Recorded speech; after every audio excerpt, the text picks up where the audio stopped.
लोगों ने कहा कि देखिए आप कन्याकुमारी से कश्मीर तक चले, मगर ऐसे बहुत सारे प्रदेश है जहां गए नहीं। उड़ीसा है, झारखंड है, गुजरात है, तो आपको एक और यात्रा करनी चाहिए मणिपुर से लेकर महाराष्ट्र तक। और इसीलिए मैं आपके आज सामने यहाँ खड़ा हूँ। ये दूसरी भारत जोड़ो न्याय यात्रा है और आप यहाँ आए हमारा स्वागत करने। इसमें हमने न्याय शब्द जोड़ दिया। क्यों? क्योंकि जो हिंसा फैल रही है, नफरत फैल रही है, उसका कारण अन्याय है। आर्थिक अन्याय 90% होता है। अब अगर आप सबसे बड़े उद्योगपतियों की लिस्ट निकालो,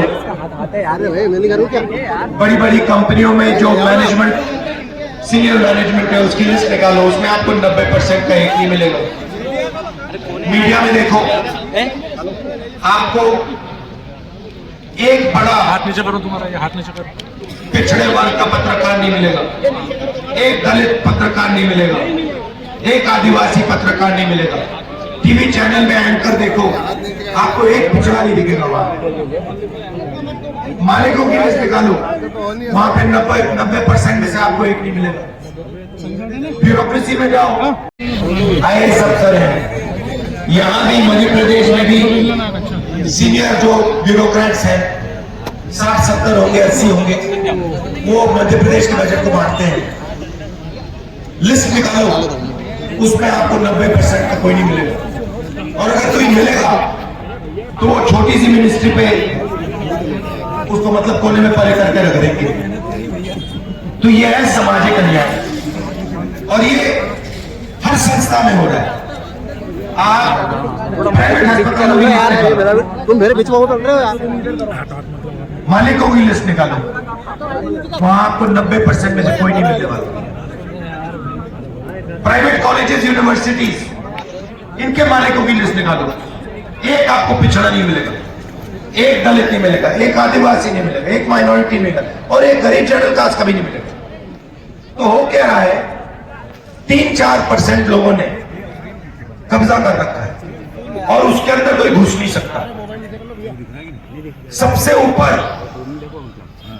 अदानी जी बैठे, अंबानी जी बैठे, ठीक है,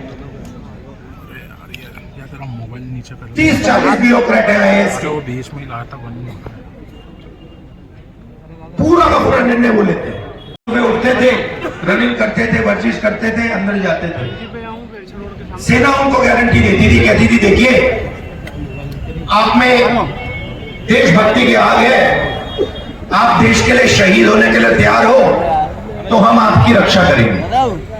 और सेना उनको पेंशन देती थी। अगर उनको कुछ होता था, चोट लगती थी तो देखभाल होती थी। अगर शहीद हो जाते थे तो शहीद का रिस्पेक्ट मिलता था। अब अग्निवीर लागू कर दिया। इसमें कहते हैं देखिए 4 लोगों की भर्ती होगी, 4 में से 3 कौन निकाल देंगे? वो 3 पता है कौन से निकलेंगे? अड़ रही है मेरे साथ मोबाइल यार। ST, SC, OBC वो निकलेंगे। आप देख लें,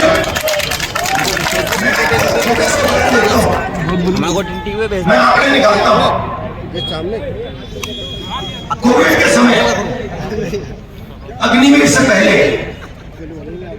सेना ने 1,50,000 युवाओं को भर्ती का कमिटमेंट दिया।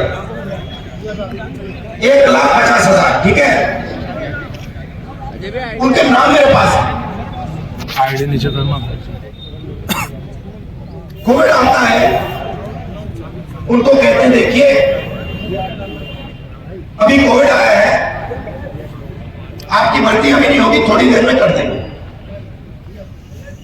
ठीक है। 3 साल उनको इधर उधर घुमाया। वो राजनाथ सिंह के पास गए। राजनाथ सिंह जी ने उनको आश्वासन दिया कि कोविड का समय है, थोड़ी देर में आपकी समस्या को हल कर देंगे। मेरे पास चिट्ठी है, देखना चाहते हो मैं दिखा दूंगा। अलंकार को चिट्ठी निकालो। उसके बाद उनसे कहते हैं देखिए अब अग्निवीर योजना आ गई, अब आपको हम नहीं ले सकते। 1,50,000 है युवा, 5-5 साल उन्होंने वर्जिश की, एक्सरसाइज की, रनिंग की, और आपको अग्निवीर में भी नहीं आने देंगे। क्यों? आप ओवर एज हो गए, आप ना इधर के ना उधर के, जाके आप जानो, आपका काम जाने, आप यहां से आउट हो जाओ। ठीक है, मैंने लिस्ट निकाली, मैंने कहा देखता हूं ये है कौन। 75% उसमें से ओबीसी, दलित, आदिवासी, और उसमें से गरीब जनरल कास्ट के लोग। अब उनका समय बर्बाद कर दिया और फिर उनको निकाल दिया। उनको ना कोई कॉम्पनसेशन दी, उनको ना अग्निवीर में जाने दिया। और उनकी क्या गलती थी? उनके दिल में देशभक्ति की आग थी, वो गलती थी उनकी। और वो दलित थे, आदिवासी थे, पिछड़े थे, गरीब जनरल कास्ट के लोग थे, माइनॉरिटी के लोग थे। तो सेना में एक रास्ता था, वो बंद कर दिया। दूसरा रास्ता होता था पब्लिक सेक्टर। ये देखिए चिट्ठी है, देखना चाहते हैं तो देख लीजिए, इसमें साफ लिखा हुआ है, देख लो। राहुल गांधी जिंदाबाद, देखिए आपको घबराने की जरूरत नहीं है, आपकी भर्ती हो जाएगी। 3 साल उनको घुमाया और फिर 1,50,000 है वो। अच्छा ठीक है, अगर 10 लड़के होते, 15 होते, 100 होते, बराबर भाई 1,50,000 लड़कों को उन्होंने बड़े कर दिया। अब क्यों किया मैं बताता हूं आपको। देश की आंधी, ये लड़का है, ये अपनी राइफल दिखाने रखा है। ये देखो, ये राइफल दिख रही है आपको, ये जो राइफल है, ये देखो, ये पहले राइफलें जो होती थी, इनका जो कारतूस होते थे, ये जो बुलेट प्रूफ वेस्ट पहनते हैं, इनके ये जो वेस्ट होती थी, ये सब पहले सरकारी कंपनियां बनाती थी। इंडियन ऑर्डिनेंस फैक्ट्री ये हथियार बनाती थी। अब गुजरात की भैया यह बात नहीं समझे, उस पर ठप्पा लगता है लाने का, ठप्पा लगता है लाने का। वो बंदूक नहीं बनाता, वो है इजरायली बंदूक, रूस की बंदूक, इजरायली बंदूक, अमेरिकन बंदूक।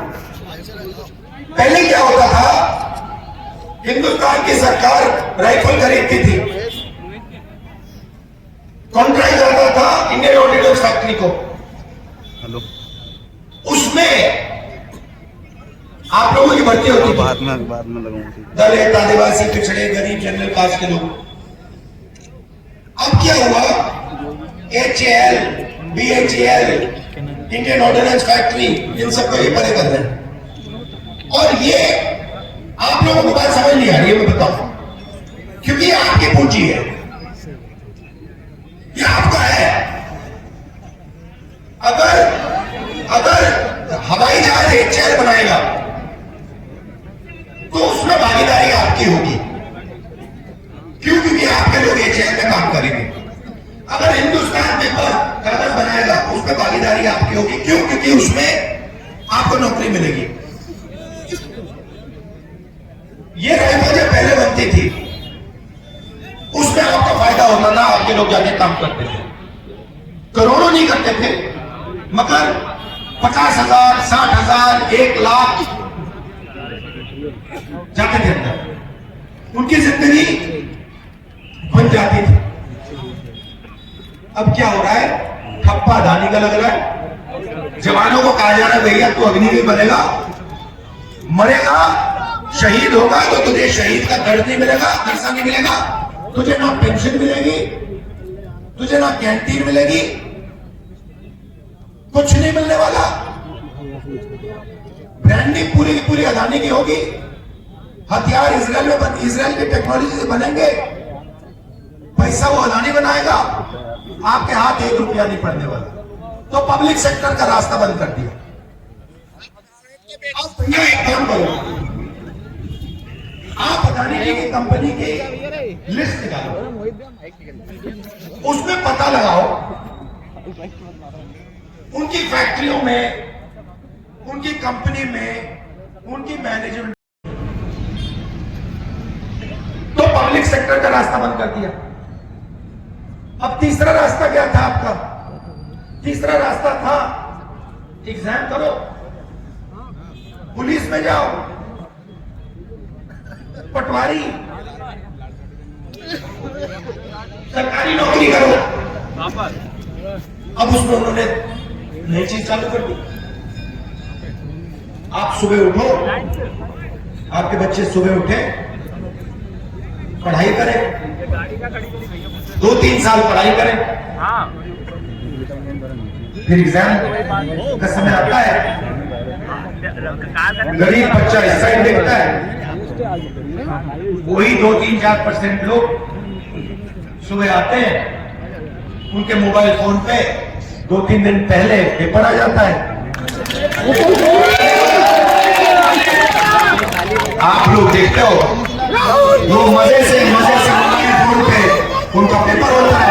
पूरी तैयारी आप लोग तैयारी करते हो पूरी सिलेबस की, वो तैयारी करते हैं 5 सवालों की।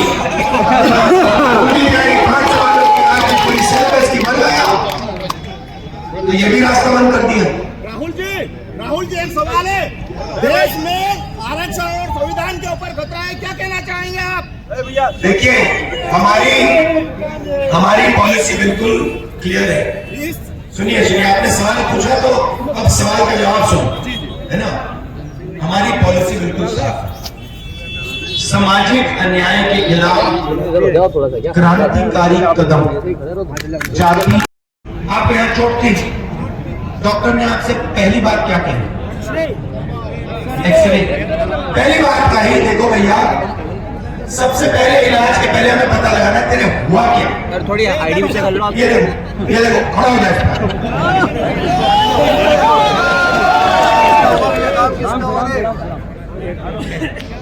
ये देखो मोबाइल बंद हो गया, कैमरा नहीं चलने वाला। पहला काम डॉक्टर ने क्या किया?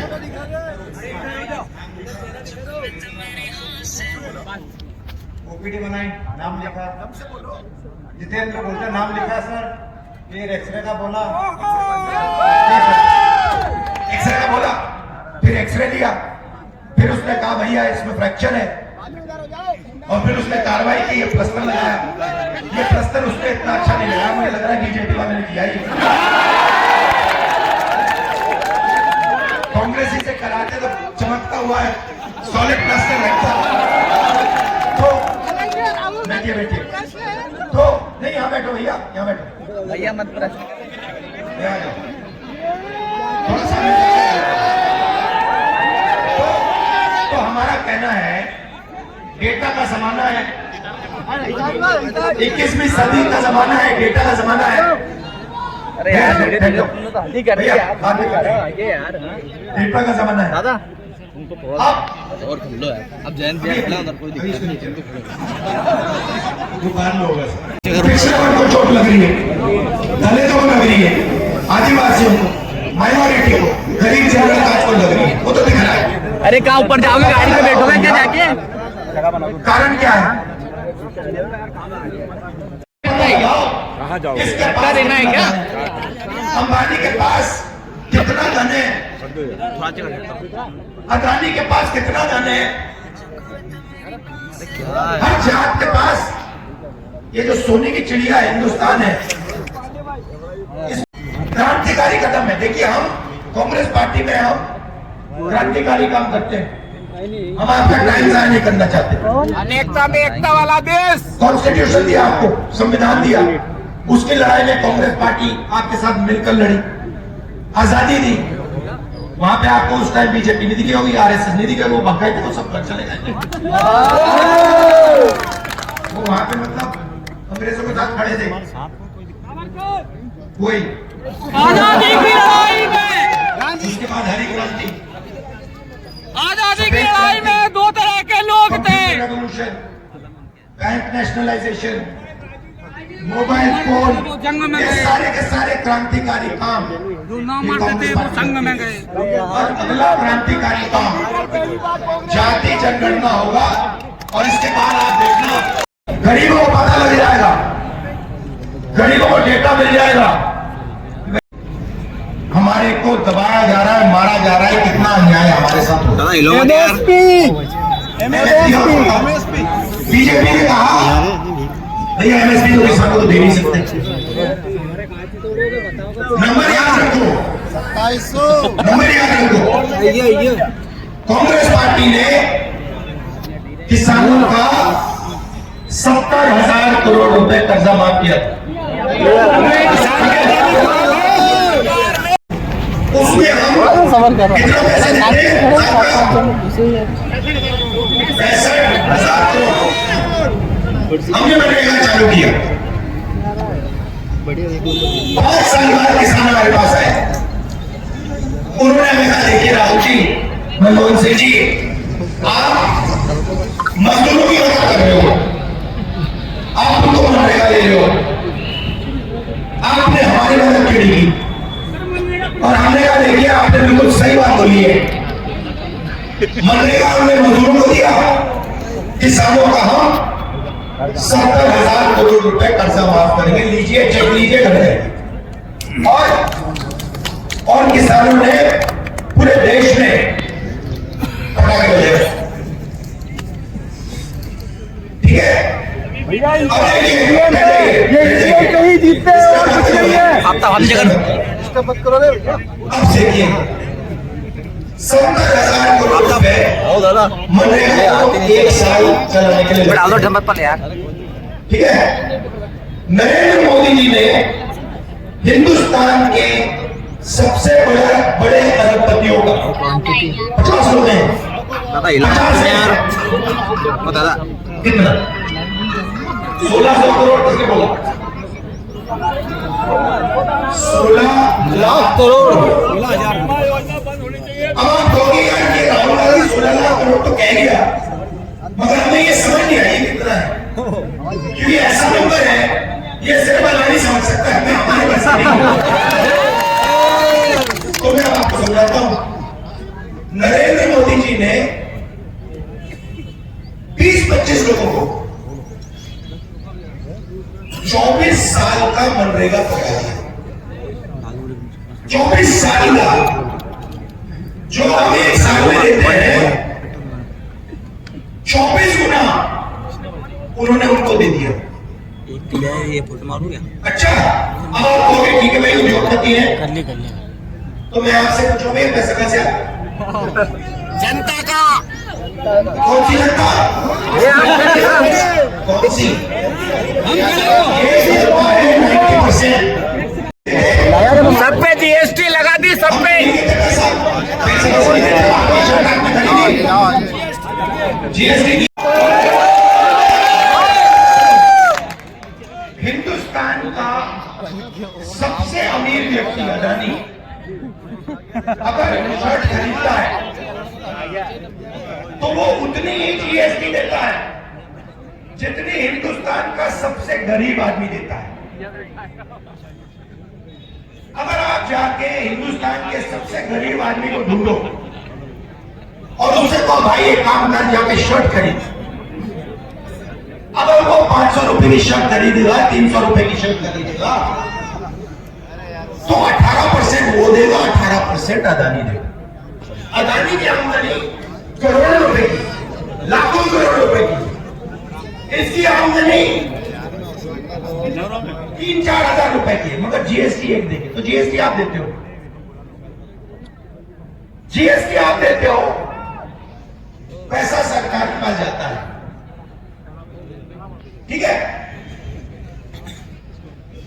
किसान अगर बैंक से लोन लेता वापस नहीं दे पाता तो ऐसी राइफल लेके पुलिस वाला को,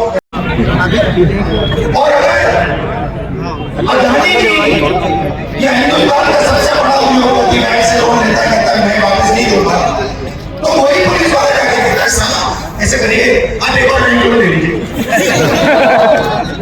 और अगर आपको अच्छा लगे तो तो हम आपका पूरा पूरा कर्जा माफ कर दें, देश छोड़ के चले जाओ, मालिया बन जाओ, नरेंद्र मोदी बन जाओ, मजे ही मजे हैं। अगर आप 3-4 वो जो 5% लोग हैं, अगर आप वहां से आते हो तो जो सपना आपको देखना है, आपकी जिंदगी सपना ही सपना है। और अगर आप 95% से आते हो तो आप सच्चाई का सामना करो, भूखे मर जाओ, बच्चों को बेरोजगार देखो, और जो आपके सारे के सारे रास्ते हैं वो सब बंद, एक के बाद एक, एक के बाद एक, एक के बाद एक को बंद हो दे रहे हैं। तो आर्थिक अन्याय हो रहा है, सामाजिक अन्याय हो रहा है। किसानों के मैं भूल गया एमएसपी की बात। बीजेपी कहते हैं एमएसपी तो हम नहीं दे सकते, हमने मैनिफेस्टो में लिख दिया लीगल एमएसपी जैसे हमारी सरकार आई था।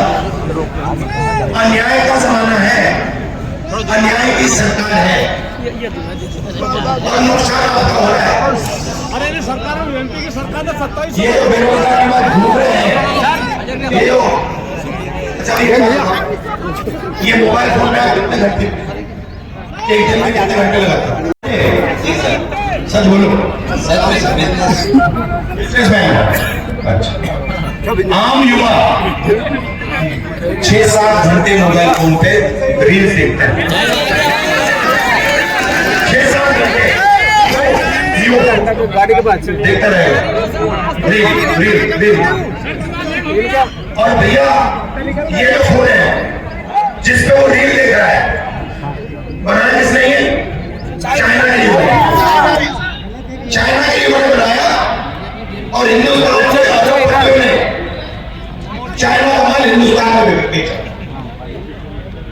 रोजगार छीन लिया, चाइना के युवा को फायदा हो रहा है और हमारा जो युवा 7-7 घंटे रील देखते हैं। ये है चमत्कार। अब मैं चाहता हूं कि ऐसा दिन आए युवा हो वो 7 घंटे रील देखे, ये मैं चाहता हूं और इसमें आपकी जरूरत होगी। मोदी जी कैसा हो, इसका प्रधानमंत्री कैसा हो, देखो कौन दिन भर मोबाइल पे रहो, जय श्री राम बोलो और भूखे मर जाओ।